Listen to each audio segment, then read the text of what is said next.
On va avoir un premier échange pour savoir le projet, s'il est dans un secteur viable, s'il y a un potentiel en chiffre d'affaires pour ouvrir un nouveau magasin d'optique. C'est la première question à se poser. S'il n'y a pas de place pour un autre magasin, on n'ouvrira pas. Alors l'étape d'après est configurer le business model de l'opticien qui va ouvrir son magasin. Et quand je dis configurer, c'est-à-dire lui donner des enveloppes pour tous les investissements. Une enveloppe pour l'agent immobilier, une enveloppe pour les agencements, une enveloppe pour le stock.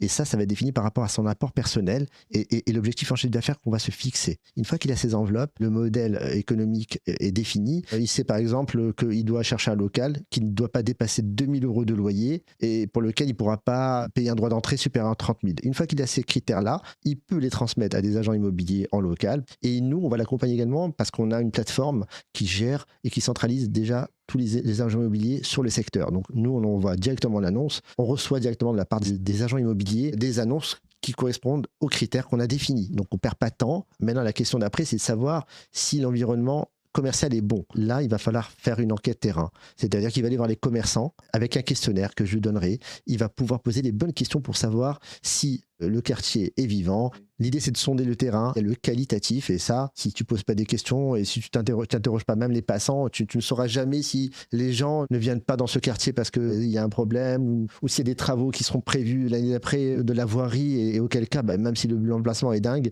il faut le laisser tomber.